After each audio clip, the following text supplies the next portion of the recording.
Hello and welcome to another IELTS writing video. Today we are looking at a grammar topic. The topic is when and how to use commas.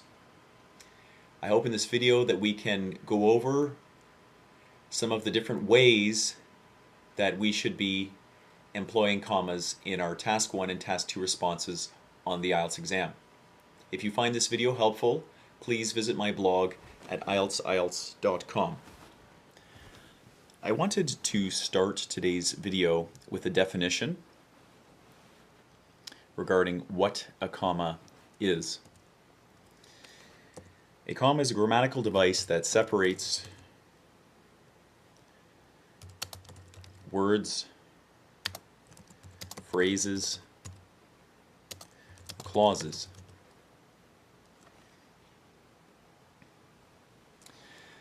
Rules for comma use differ between the US and the UK.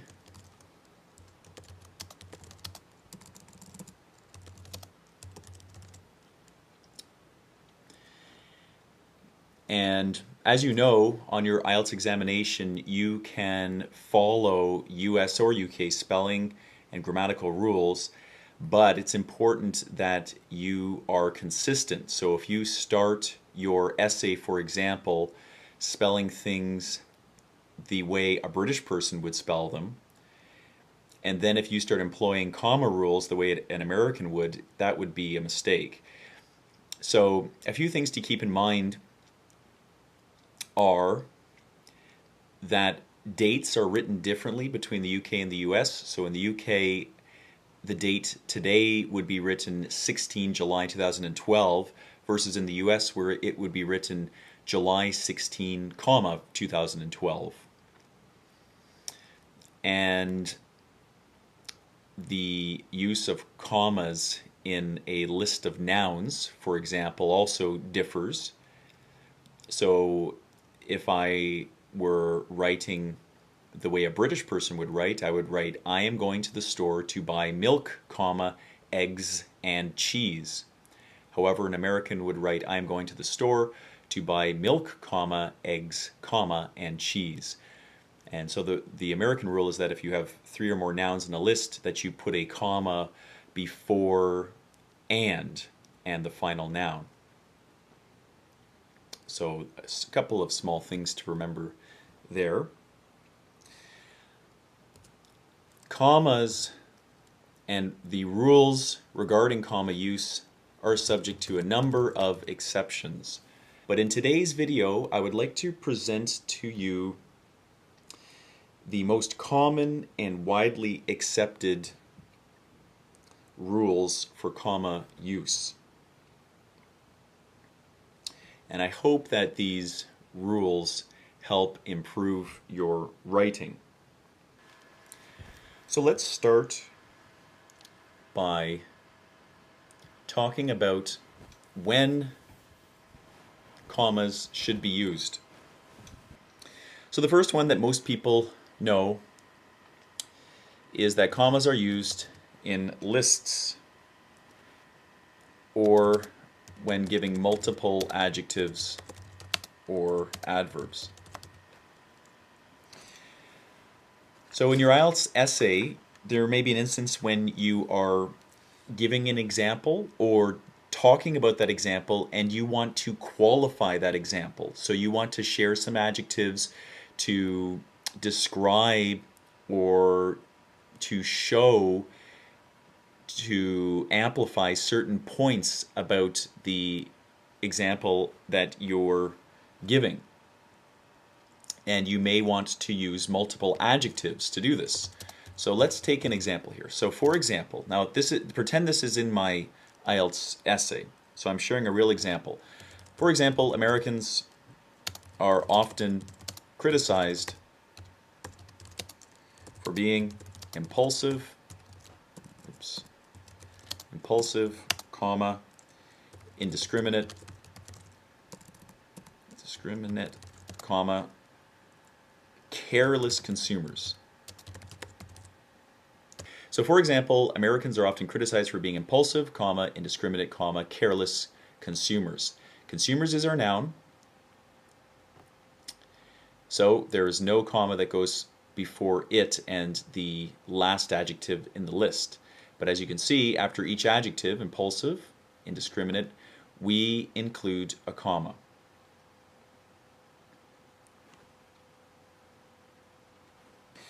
Now, another instance when we use commas is to separate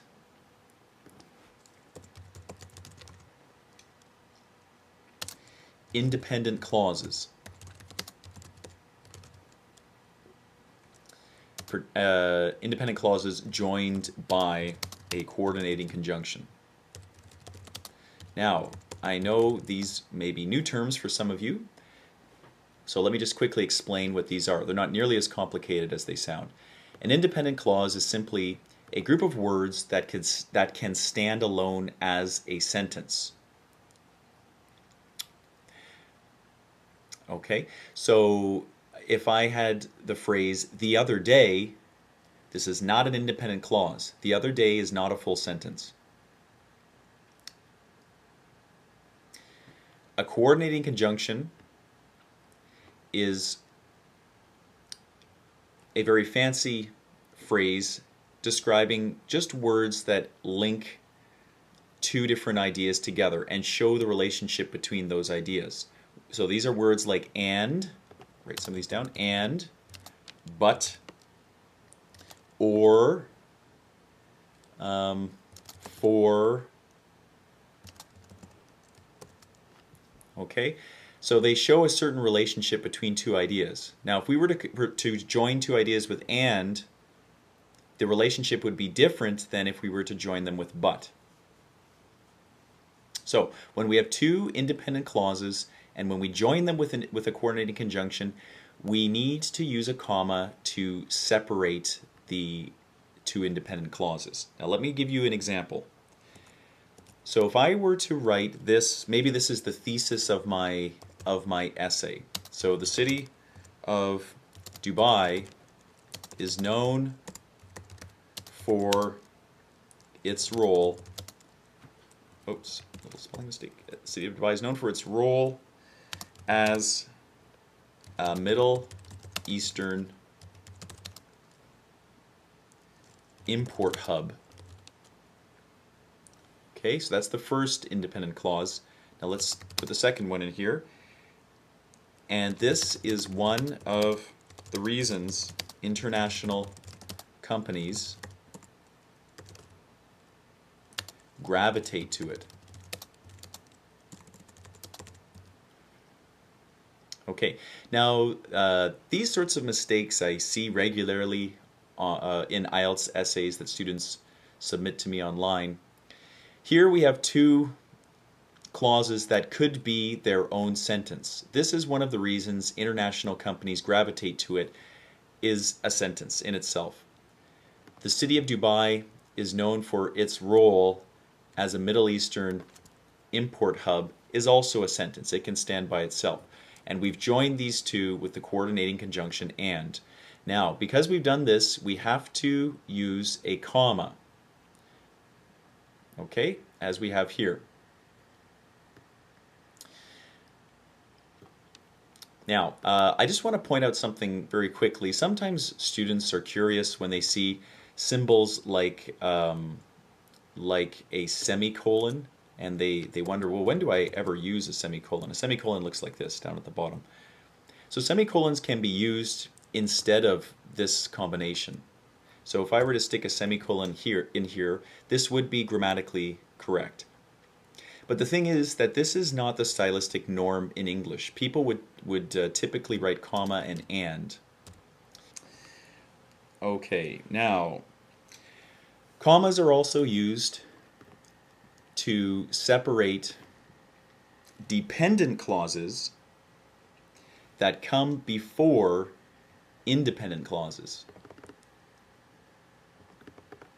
So separate dependent clauses that come before independent clauses.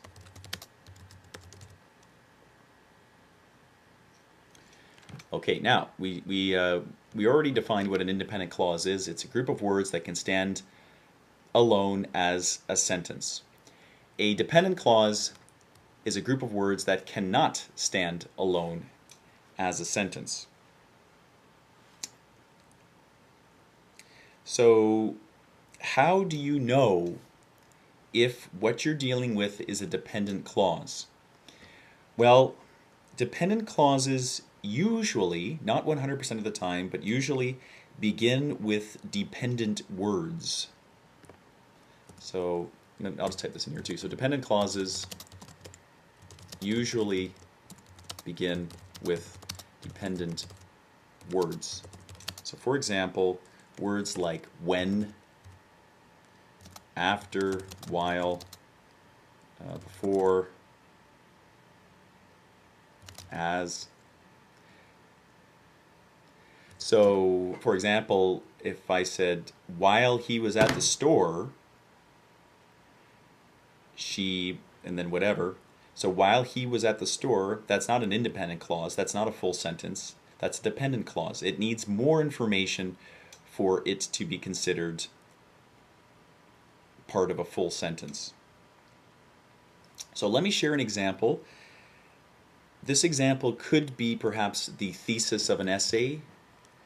So, as it is widely known that Canada is an immigrant country, comma, it is not surprising that Canadian cuisine is quite eclectic. Okay, so now this sentence has an independent clause, which, as we were saying before, this is the part of the sentence that could stand by itself as its own sentence.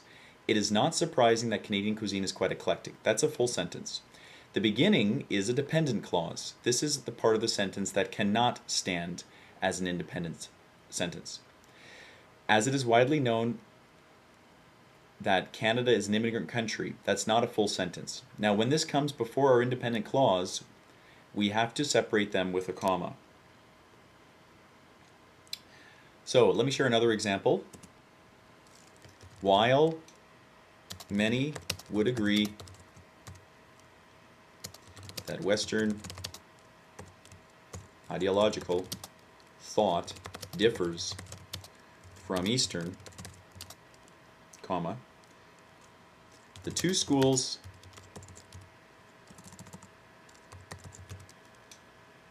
share numerous similarities.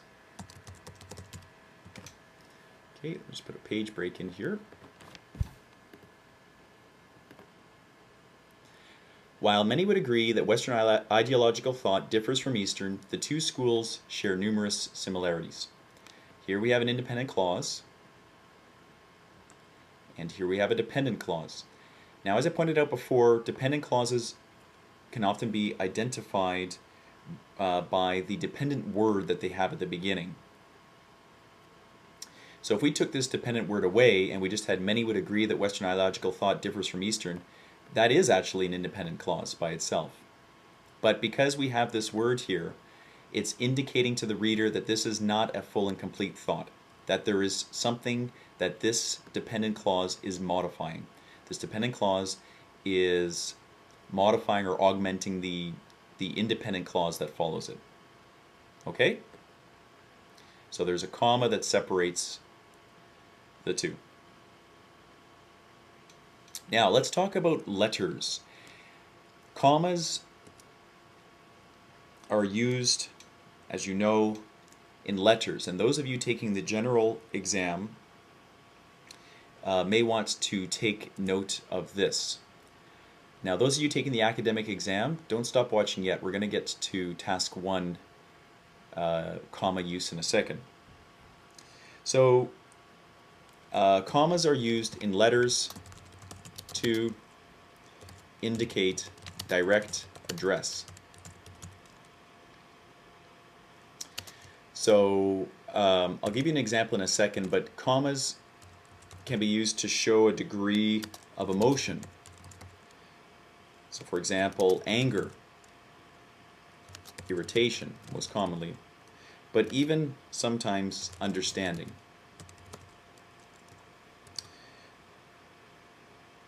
So for example, if I was writing a letter and perhaps my task 1 question told me I would be writing a letter to tell somebody that they were being let go from a job, for example, we might want to write something like this. I am writing to you, comma, John, comma, to inform you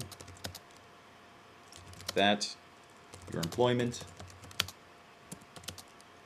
will be terminated as of, and then whatever the date or whatever. But the important thing here is that we are directly addressing John. So we've already stated you, and now we're stating John. And this gives our letter a sense of,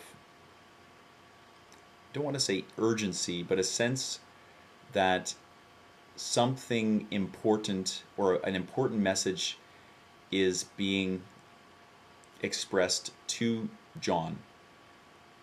And to indicate this, we are talking to him directly. Okay, so this is an interesting use of commas that you can employ in your letter, but you cannot use this to address a company. So you wouldn't say, I am writing to you, Microsoft Corporation, to inform you that, and then whatever. This is typically used for names.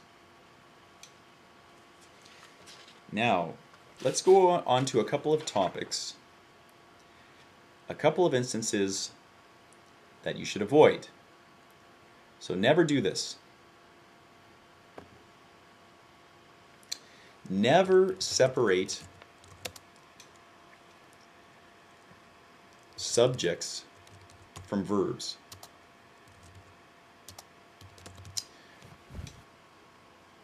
So if we were to write something like the degree to which money acts as a motivator, maybe we'll change that to a workplace motivator, comma, is often debated.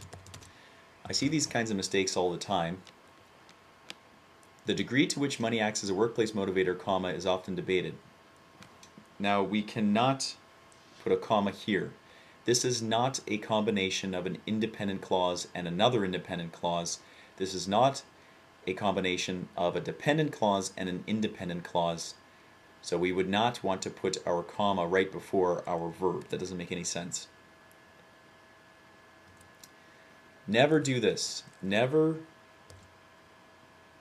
separate a verb and its object.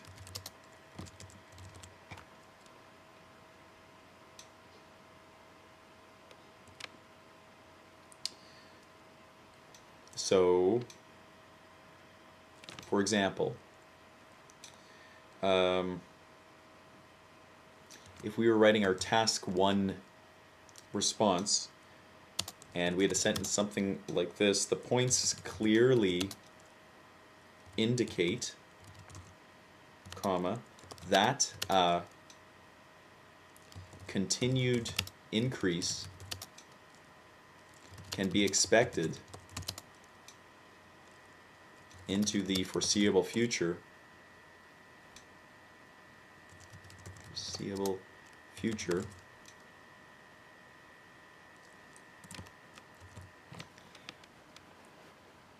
Okay, here we would not want to put a comma.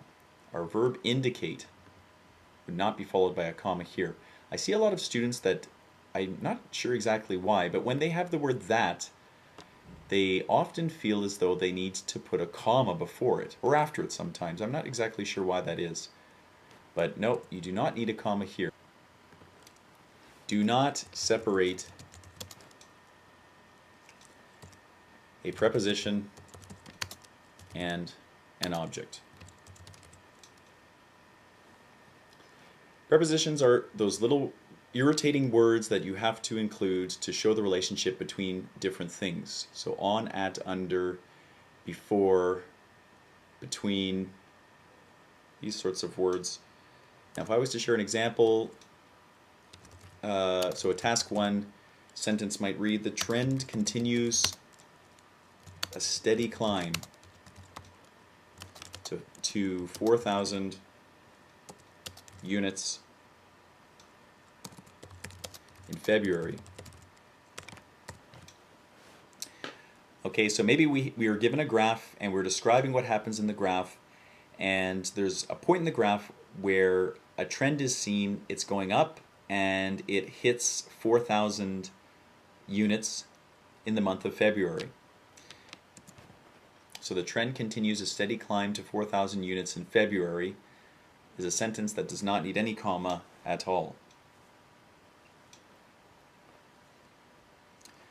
Okay, I hope that this video helps clear up any issues you have with using commas in your IELTS work.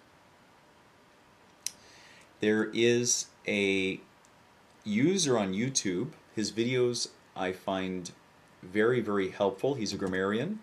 His name is Mr. I believe it's Thoth, T-H-O-T-H. You can try searching for his work. I've sent him a question in the past and he responded very, very promptly. So if you have questions of your own, perhaps you'd like to send them to him. I wish you the best of luck in your studies and in your pursuit of Band 9. Have a nice evening.